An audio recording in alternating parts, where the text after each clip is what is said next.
থাকে সেইটার পরিবেশই এখনো ঠিক হয় নাই। কিন্তু আপনি সেন্ট মার্টিনে গেলেন ভালো কথা, কিন্তু সেন্ট মার্টিনের যে 9 মাসের নিষেধাজ্ঞা এটা কবে উইথড্র করবেন, এটা নিয়ে জনমনে যে আশঙ্কা আছে সেটা নিরসন করবেন। এটা নিয়ে জনগণে আশঙ্কা মানে কয়জন জনগণের সাথে আপনি কথা বলেছেন, কি ধরনের পোলিং আপনি করে এই কথাটা বলছেন আমাকে একটু বলেন। আর নিষেধাজ্ঞা প্রত্যাহারের বিষয় এখানে আসছে কেন আমি তো জানি না। এই ধরনের প্রশ্নটা যদি এমন হয়, ঢাকা শহরের পরিবেশ এখনো ঠিক হয়নি, তো ঢাকা শহরের পরিবেশটা 10টা মাসে কিভাবে ঠিক করে ফেলা যায় বলে দেন, বা আগামী যে আমাদের হাতে 8টা মাস আছে বা 9টা মাস আছে বা 7টা মাস কিভাবে ঠিক করা যায় আমাকে বলুন, আমি করে দেবো। তো আমার 24 ঘন্টা কাজ করতে কোনো সমস্যা নেই, এই কথাগুলো খুব জেনারেলাইজ করা না, যে 10 মাসেও বুড়িগঙ্গার দূষণ ঠিক হলো না। এখন কারো কাছে যদি সেই তথ্য থাকে যে 10 মাসে বুড়িগঙ্গা ঠিক করে ফেলা যায়, দয়া করে আমাকে সেটা দেবেন, এটা তো আমার কোনো সমস্যা নেই। আমার প্রাথমিক দায়িত্ব হচ্ছে কতগুলো বিষয়কে প্রাধান্য হিসেবে ধরে কিক অফ করা। বায়ু দূষণকে ধরা হয়েছে, নদী দূষণকে ধরা হয়েছে, এগুলোর তো একটা প্রক্রিয়া করে যে কাজটা 5 বছরে করা যায় আমরা 1 বছরে করার চেষ্টা করছি, যে প্রকল্পগুলো শেষ করে টাকা পেয়ে কাজটা শুরু করে দেওয়া যায়।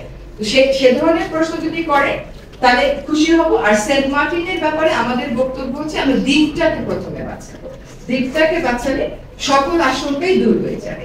কতগুলো আছে, এটা একটা ইকোলজিক্যালি ক্রিটিক্যাল এরিয়া।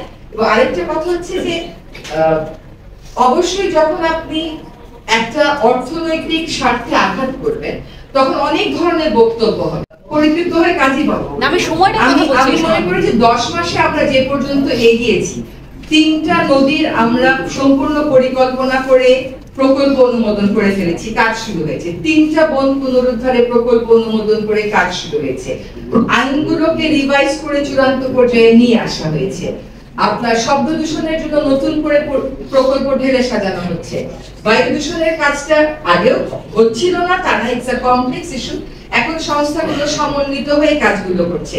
আমরা ইলেকট্রিক ভেহিকেল আনার জন্য টাকা এনেছি, পাহাড়ের জন্য তালিকা চূড়ান্ত করেছি। আমি মনে করি যে 10 মাসে এই কাজগুলো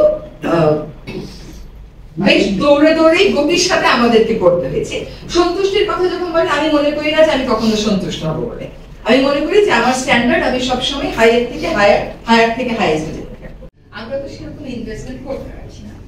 যেমন আমাদের বায়ু দূষণে 30 থেকে 35% আসে পাশের দেশ থেকে, বাকি 28% আসে হচ্ছে আমার গাড়ির যে ফুয়েল আছে সেখানে। এখন গাড়ির ফুয়েলে তো আমাদের আর্থসামাজিক বাস্তবতায় এই আমাদের সময় এটা আমরা করতে পারবো না। তারপরেও কিন্তু আমাদের যে রিফাইনারি আছে ওইটার স্ট্যান্ডার্ড ইমপ্রুভ করতে আমরা তো করবো না, যে মন্ত্রণালয় করা সেই মন্ত্রণালয় কাজটা শুরু করেছে। যদি আমরা অর্থায়ন করতে পারি অন্তত ওইটুকু সুসংবাদ দিয়ে যেতে পারবো।